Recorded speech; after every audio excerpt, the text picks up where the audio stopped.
Já vamos começar, então, do início. Bora. Qual que é a base histórica para a escolha do dia 25 de dezembro como o nascimento de Jesus? Vocês podem dividir as respostas, tá? A parte religiosa e depois eu vou para a parte cultural. Então, Perfeito. Maravilha. Há sempre hipóteses em relação a exatamente a escolha do dia 25 de dezembro como o dia do Natal em si. Uma hipótese primeira que é muito difundida, muito aceita, é uma hipótese de que havia já no Império Romano, no dia 25 de dezembro, a comemoração do solstício de inverno, e ali se comemorava o dia do Sol Invicto, né, o nascimento do Sol Invicto. Né? E à medida em que sabemos bem que os primeiros séculos do cristianismo foram séculos muito conturbados na história da igreja, de duras perseguições e que não se podia manifestar ou professar a fé publicamente.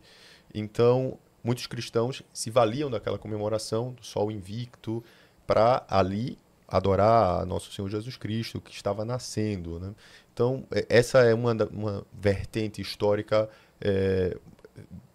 volto a dizer, uma hipótese histórica bastante difundida, bastante aceita entre os historiadores, mas não é a única.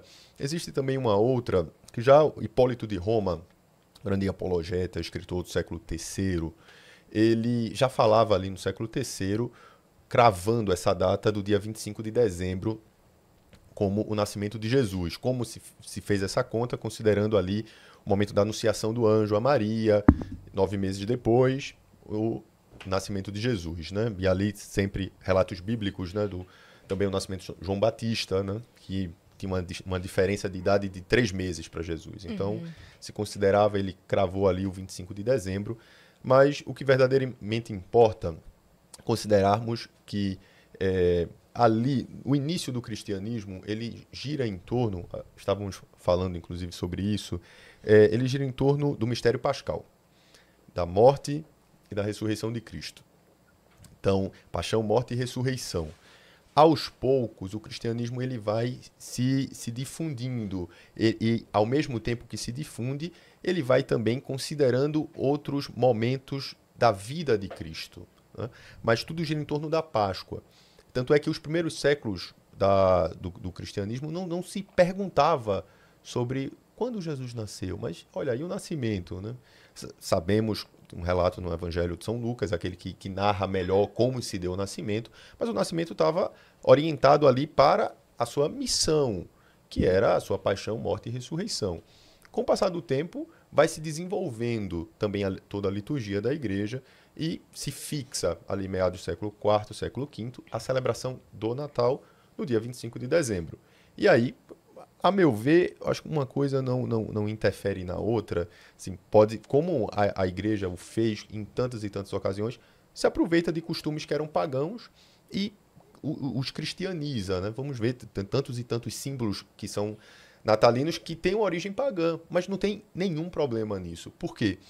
Porque nós vemos que toda a história, antes de Cristo, inclusive, aponta para Cristo. Então, aqueles símbolos podem fazer memória a Cristo, podem apontar para Cristo sem nenhum problema. Então, ali tem essa vertente histórica do Sol Invicto que se adorava, mas olha, quem é o Sol Invicto que brilha para todos nós, fonte de toda a luz? Né? Cristo que vem ao nosso encontro. Né? Então tem um pouco essas controvérsias históricas, mas que, a meu ver, não se opõem, pelo contrário. Até para essa conversa eu fiz uma pesquisa a respeito da história do Natal e tem uma palestra muito interessante de uma historiadora social chamada Judith Flanders, que ela vai explicar basicamente os vários tipos de Natal que existem. Então, basicamente, o Natal histórico, e nesse Natal histórico há natais diferentes, porque a partir da origem do que é o Natal, você tem até essa discussão sobre, nos primeiros séculos, uma não ênfase, digamos assim, ao nascimento de Cristo, mas sim à morte e ressurreição. Então, portanto, o nascimento de Cristo e a data 25 de dezembro não era algo representativo. E a maneira como, ao longo dos séculos, e sociedades diferentes na Europa, foram incorporando a própria tradição do que se tornou o Natal, incorporando aquilo que fazia parte da história de cada sociedade, inclusive essas tradições pagãs de sociedades diferentes que depois se cristianizaram, né? Então é muito difícil você dissociar uma coisa da outra. Mas essa historiadora também diz que, do ponto de vista social, existe o Natal dentro de casa, e aí cada família vai, digamos assim, a partir até da sua origem histórica e descendência e ascendência, comemorar o Natal de uma forma diferente. E um país de tanta imigração como o Brasil, a gente tem uma pluralidade extraordinária da forma como o Natal é comemorado dentro e fora de casa. Então, tem o Natal fora... Sem querer te interromper, mas eu reparei isso. Eu fui ver tipo, cardápio de ceia para encomendar. E aí eu vi, assim, uma diversidade que eu não conhecia, né, de coisas. E aí eu lembrei que o ano passado a gente conversou sobre isso. E a gente falou também com o chefe Júlio, que explicou que temos o bacalhau. E aí a nossa maior tradição é o peru, e aí tem o bacalhau, e aí eu fiquei assim, mas qual que é? Não, são todas, né? Porque aí, tipo, cada um vem de um lugar, e em algum lugar é isso, no outro lugar é aquilo, agora tudo. Qualquer coisa é a coisa, porque, né? No caso do Brasil é difícil você, quer dizer, como é que você vai impedir que as várias famílias com origens muito distintas, você tem imigração aqui para o Brasil, né? Começar, não é exatamente imigração porque foi forçada, mas você tem os primeiros portugueses, depois os africanos. Aí você tem a própria incorporação do que se torna ser brasileiro com a cultura indígena.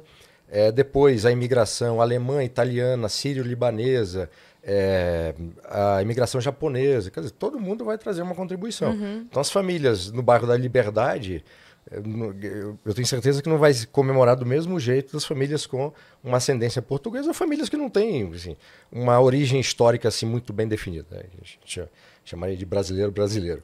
Mas, de qualquer maneira, você tem esse Natal, esses vários tipos de Natal dentro de casa. Você tem um Natal na rua, você tem um Natal do comércio, né? E aí, dando um salto na história, mas a gente pode voltar a essa história, a forma como o Natal se secularizou de tal forma que foi esvaziado esse sentido religioso e virou basicamente algo comercial. E aí, salvo engano, nos anos 30, quando a Coca-Cola cria uma campanha, e atribui ao Papai Noel uma cor que era basicamente a cor do rótulo da Coca-Cola, né? E até a forma do Papai Noel, aquela maneira que a gente conhece hoje, é uma criação da Coca-Cola. Então, quer dizer, eu acho que o grande problema, já indo para o final, mas eu acho que é importante a gente voltar, é quando um sentido tão bonito do Natal, que você tem a caridade, a partilha comum, né? Na família e tudo mais, isso é muito mais importante do que o presente. Porque a presença familiar é muito mais importante do que a troca de presentes. Porque você imagina, uma família pobre que o pai ou a mãe tem que trabalhar na noite de Natal. Então é uma criança, um jovem que não tem o pai ou não tem a mãe porque o pai tem que trabalhar. Aí você imagina uma família muito rica que o pai ou a mãe não está em casa porque não tem que trabalhar, mas optou por trabalhar em vez de ficar em casa. Então o Natal para essa família é um Natal que pode até ter presente, mas não tem um significado da família reunida, não tem presença. Sim. Então, essa diferença entre presente e presença, a gente tem que prestar muita atenção nisso para que o aspecto comercial não sirva para tentar substituir essa presença e tudo aquilo que cerca. Esse ano, é que agora, quando a galera estiver assistindo, já foi. Mas nesse momento ainda vai ser. Nós mudamos a ceia de Natal em casa para o dia 22, já pegando o gancho de não termos a data exata e falando isso que você falou sobre a presença. Nós mudamos porque a minha filha está namorando já há algum tempo, e aí esse ano ela vai passar o Natal na casa da sogra e vai passar o Réveillon em casa comigo, né? E aí eu falei, eu não quero no dia do Natal não estar... Tipo assim, vou montar, fazer a ceia e celebrar o Natal e não tá com a minha filha. Eu falei, então esse ano Natal em casa é dia 22. Parabéns. Ninguém vai ficar sabendo. Não tem nada a ver com isso. Nosso Natal, o que importa é a família toda estar reunida.